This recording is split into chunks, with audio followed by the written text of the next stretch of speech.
各位朋友，王祖賢2026年為何以這種方式復出？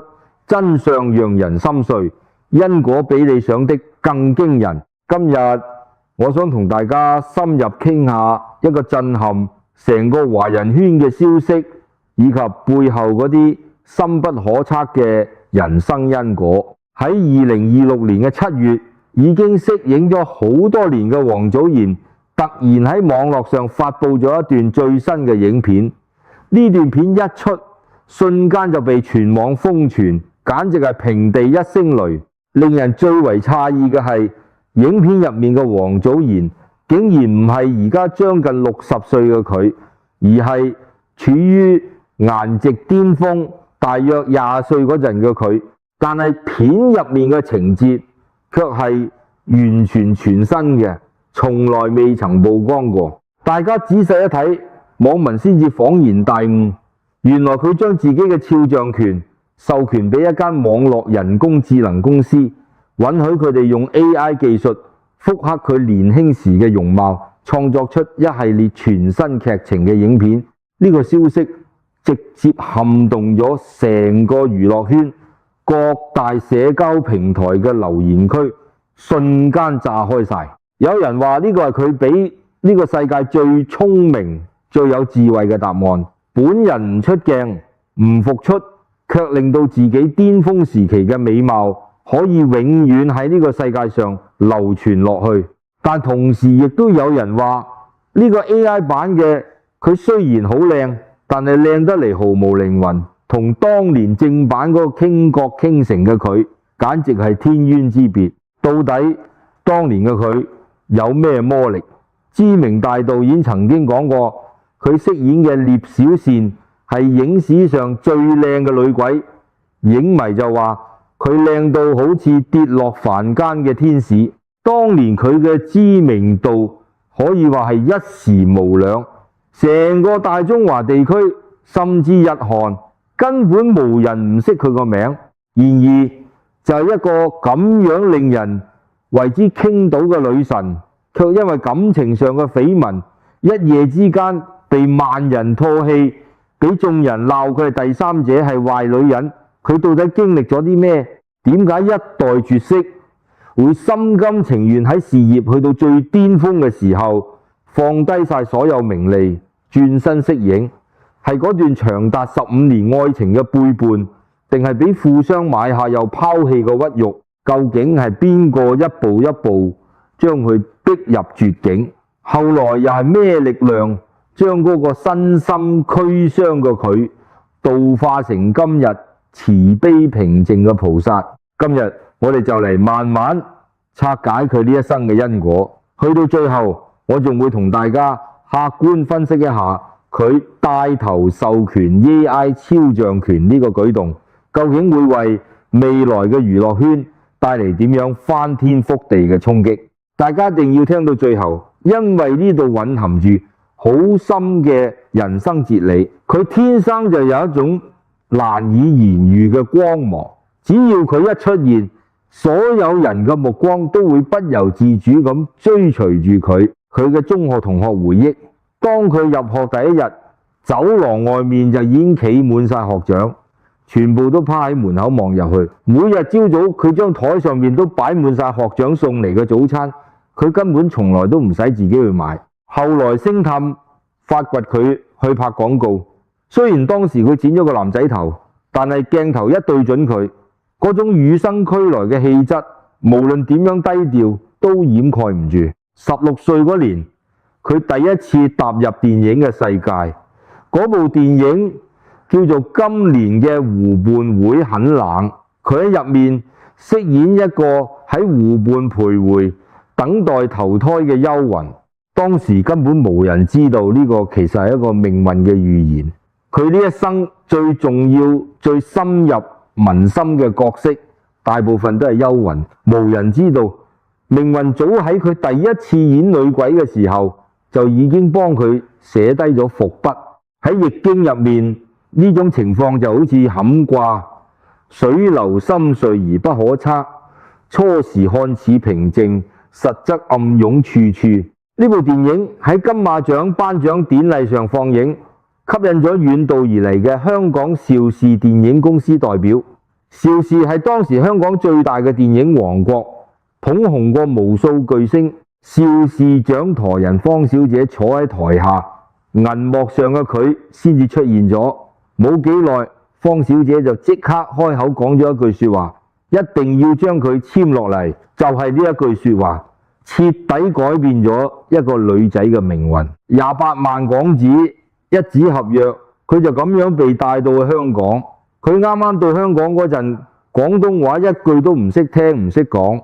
片場入面有人嘲笑佢，有人故意刁難佢，但佢無喊無抱怨，只係埋頭苦練廣東話。3個月之後，佢將嗰啲嘲笑過佢嘅人一個一個翻嚟，企喺佢哋面前，用流利嘅廣東話講：你嗰陣時話過我啲咩？我而家全部都知道晒。喺香港，佢嘅星雲徹底展開，同眾多天王巨星合作，只不過係一個開始。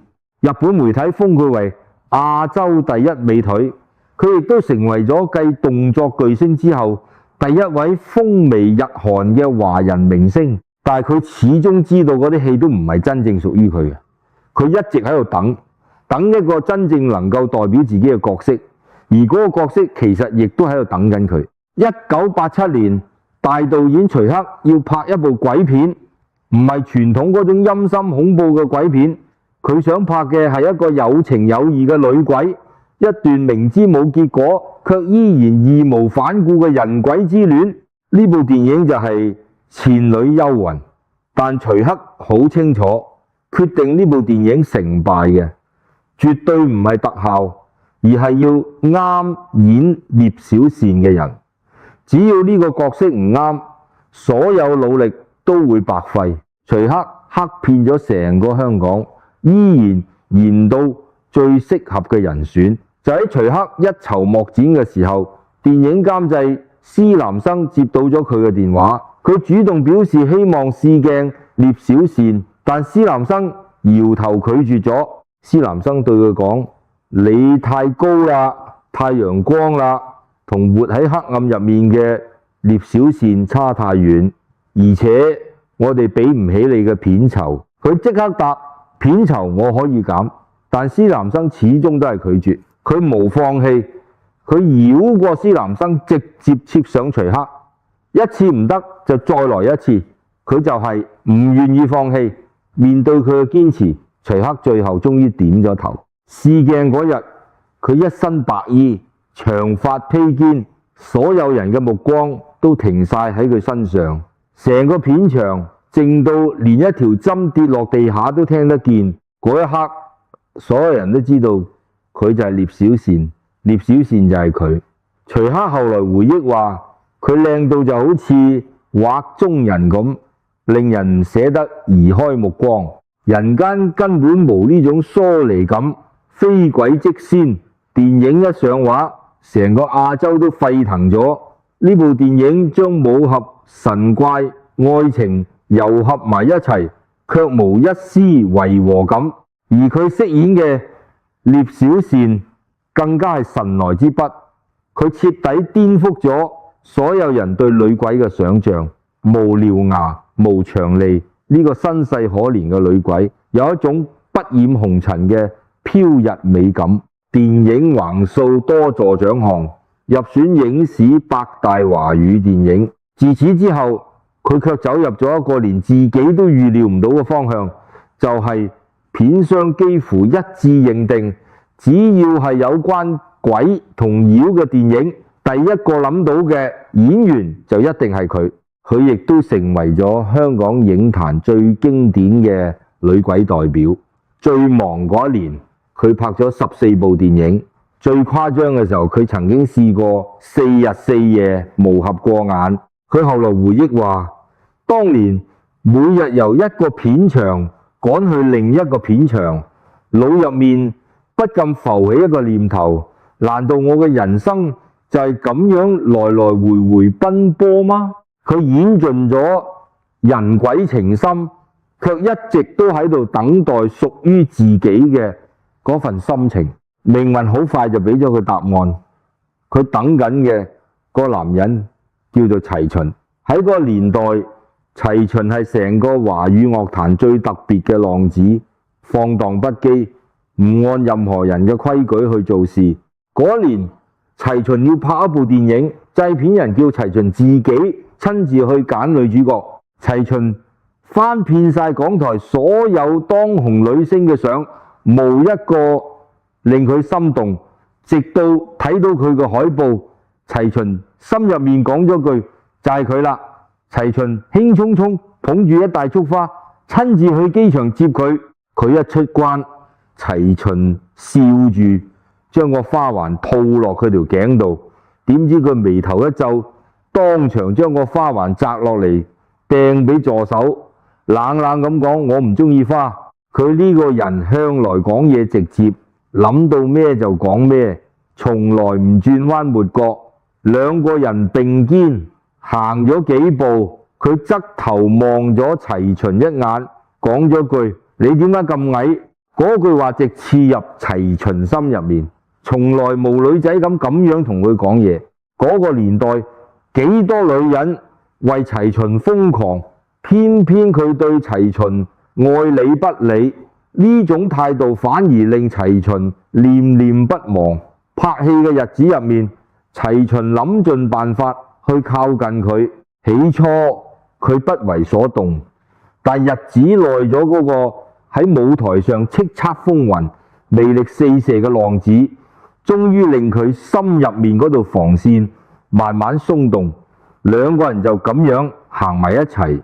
但係好景不長，佢哋一個喺香港拍戲，一個喺台灣唱歌，兩地分隔，聚少離多。佢嘅家人亦都唔放心齊秦，覺得呢個男人太放浪不羈，靠唔住。呢段感情危機四伏，齊秦明佢嘅不安，有啲說話佢冇講出口，卻寫成咗一首歌。嗰首歌紅遍大江南北，嗰句沒有我的歲月裏，你要保重你自己，更加成為咗經典中嘅經典。呢首歌亦都唱入咗佢阿媽嘅心入面，覺得能夠寫出呢種歌嘅人一定唔係壞人，但歌再好聽都填唔滿兩個人之間嘅距離。佢等緊嘅係一個願意好好守護佢、陪伴佢嘅人，但齊秦俾嘅卻係一次又一次嘅缺席。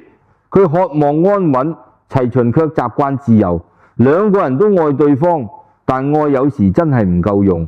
1991年佢提出咗分手，佢後來話：我欣賞佢嘅才華，但佢嘅性格太複雜，講得好平靜，但得佢自己先知道。講出嗰句話嘅時候，心入面有幾痛。佢以為今次真係結束啦，以為告別咗錯嘅人就能夠遇到啱嘅人，但佢唔知道佢同齊秦之間嘅孽緣仲未完，而且好快仲有一場更深嘅傷痛喺度等緊佢。離開齊秦之後，真正嘅噩夢先至啱啱開始。一個香港娛樂大亨出現咗，呢位大亨掌控住成個香港嘅院線版圖，身家過百億，呼風喚雨，喺香港娛樂圈無人敢唔俾面佢。但呢個男人有老婆有仔女，早喺佢同齊秦熱戀嘅時候，呢位大亨就已經留意到佢。等到佢哋一分手，大亨毫不掩飾咁展開咗長達3年嘅猛烈追求。起初佢嘅態度非常堅決，佢話：我好討厭佢，佢有太太，我絕對唔會做第三者。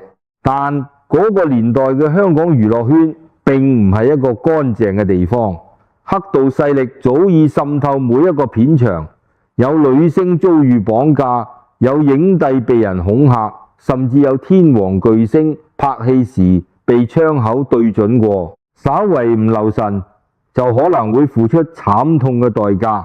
唯獨係佢毫髮無傷，因為大亨幫佢擋住咗所有風雨。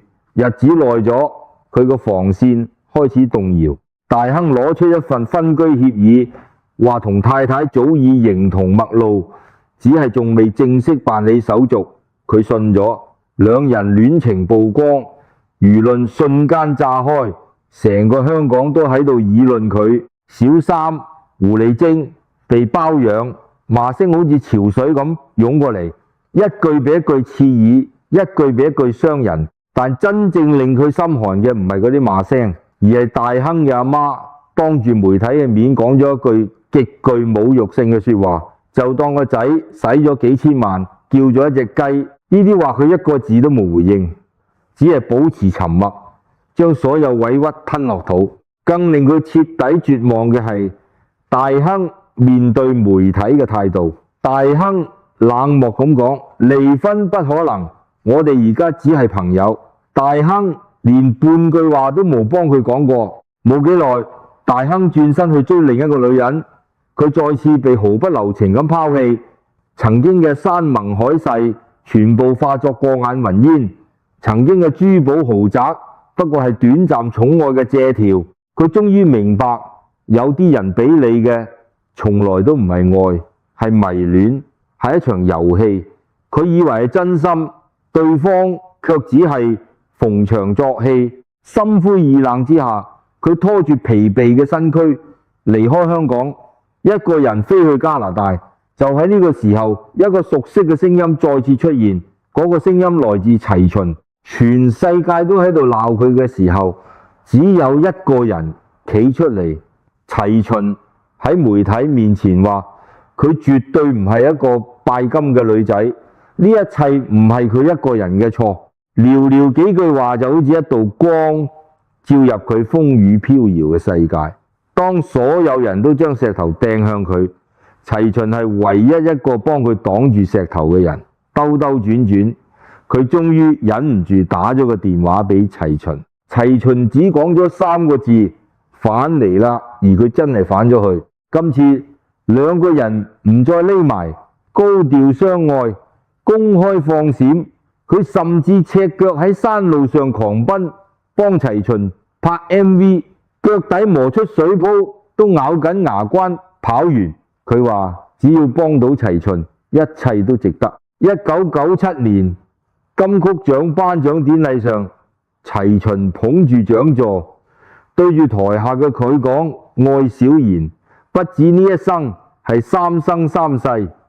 台下嘅佢微笑着，眼眶紅晒。嗰一刻，所有人都相信呢對歷盡波折嘅戀人，終於要修成正果。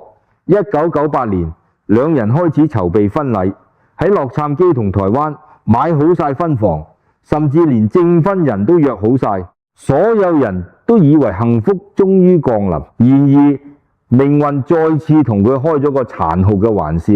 婚禮前夕，一個女人帶住一個小朋友出現喺法院。個女人話個小朋友係齊秦嘅親生骨肉，佢要求齊秦承認父子關係，並支付1500萬台幣撫養費，仲放話只要佢敢嫁就告齊秦重婚。消息一出，成個娛樂圈震動，佢痛不欲生。但真正令佢崩潰嘅唔係呢個小朋友嘅存在，而係佢後來先知嘅真相。齊秦一直都知道呢個小朋友嘅存在，齊秦一直偷偷俾生活費，甚至曾經將小朋友接返屋企照顧。呢一切齊秦從來冇同佢講過，唔係冇機會講，而係選擇咗隱瞞。私生子風波爆出之後，佢其實冇即刻離開，佢甚至主動提出將個小朋友接返屋企，我哋一齊養，俾個家佢。佢嘅善良真係令人睇見都覺得心痛。但齊秦選擇咗逃避。風波最激烈嗰段日子，齊秦掛住去打高爾夫球，去應酬，成日唔返屋企。佢一個人留喺屋企，面對所有壓力，而齊秦連一句對唔住都冇講過。等咗好耐，有一日佢終於對齊秦講：我想去加拿大讀書。佢無提分手，卻用離開結束咗呢段感情。直到2001年，佢返嚟唔係為咗留低，而係為咗講再見。遊園驚夢成為咗佢留俾銀幕嘅最後一個身影。拍完之後，佢出席最後一次公開活動，企喺台上講：我好高興所有觀眾朋友同我一齊成長，我已經將最好嘅留俾大家，咁樣就足夠啦。台下掌聲雷動，無人知佢係講真嘅。喺掌聲背後，佢藏住一句話：所有人都認識我，但我卻無法真正認識任何人。呢句話道出咗佢最深層嘅孤獨，企喺人群中央，始終得自己一個。於是佢選擇咗徹底離開，飛到溫哥華，終於唔使再活喺人哋嘅目光之下。嗰啲年，佢一個人住喺異鄉，獨自面對所有結痂嘅傷口。就喺呢段最難捱嘅日子入面，佢接觸咗佛法，喺誦經同靜修入面，慢慢喊到出口。佛法令佢明白，人生起伏皆是因緣。易經亦都講：剝極而復，當一切剝落到盡頭，新嘅生機就會出現。嗰啲苦唔係用嚟懲罰佢，而係用嚟度化佢嘅。佢學識咗守住本心，唔讓外在嘅環境左右內心嘅平靜。佢皈依佛門，素衣蔬食，與世無爭。多年後有人問佢：你有冇後悔過？佢沉默咗一陣，答：以前嗰個我已經喺回憶入面，坐喺你面前嘅係另一個我。呢個新嘅我唔係失去之後嘅殘缺，而係經歷一切之後重新生長出嚟嘅。2019年，齊秦投資拍咗部電影，就係用佢哋當年嗰首歌命名。發佈會上有人問齊秦最希望邊個嚟睇呢部戲？齊秦話：老婆、個女，仲有嗰個早已天涯嘅故人。10幾年過去，齊秦結咗婚，有自己嘅家庭，但始終放唔低嗰個名。電影喺加拿大上映時，有人影到一個戴住黑超嘅女人，孤零零坐喺戲院最後一排，默默睇完畢。成套戲無人知佢有無喊。齊秦愛過佢嗎？肯定愛過，但愛唔等於識得守護。時光飛逝，去到2026年1月31日，即係佢59歲生日嗰日，佢做咗件出人意表嘅事，開通咗社交賬號，短短2個鐘就吸引咗4萬人追蹤。佢分享自己喺溫哥華嘅生活，朝早8點起身，為愛犬準備早餐，9點飲杯咖啡，9點半去自己開嘅艾灸館返工。佢將艾灸帶入華人社區，親力親為，1小時收費200加紙。佢仲坦言，當年高壓嘅曝光令佢患上嚴重抑鬱症，係佛法艾灸同一隻狗救咗佢。網民見到佢59歲素顏赤腳行草地嘅相，都驚嘆佢比年輕時更靚，因為佢多咗一份自在。就喺呢個時候，嗰段 AI 影片面世。2026年適應22年嘅佢，將自己20歲到30歲最靚嘅容貌授權俾 AI 公司，用於遊戲18週年嘅品牌合作。呢個係全 AI 製作嘅4K 短片，佢本人1秒都冇出鏡。呢件事徹底顛覆咗娛樂圈。以前藝人息影就等於無商業價值，而家 AI 俾咗一條新出路，經典形象可以繼續創造價值，而真人可以喺溫哥華過住平靜生活。但另一方面，亦有新人為咗100蚊到500蚊就賣斷自己嘅 AI 肖像權，衍生出巨大嘅法律同道德風險。王祖賢呢一生嘅因果真係好值得我哋深思。易經講，積善之家必有餘慶。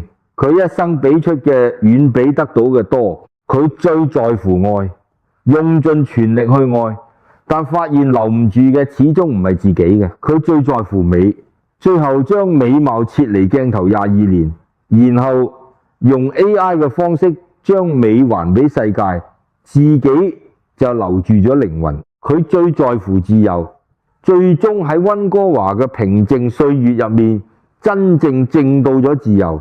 你呢？你心入面嗰個傷口，你打算點樣處理？係繼續死撐，定係好似佢咁到屬於自己嘅方式去度過？易經話窮則變，變則通，通則久，走到盡頭先至會住到新嘅路。如果今日呢個故事令你有所感悟，請大家喺留言區打上放下是修行5個字，令更多人明白，識得放下嘅人先至係真正自由嘅人。我哋下集再見。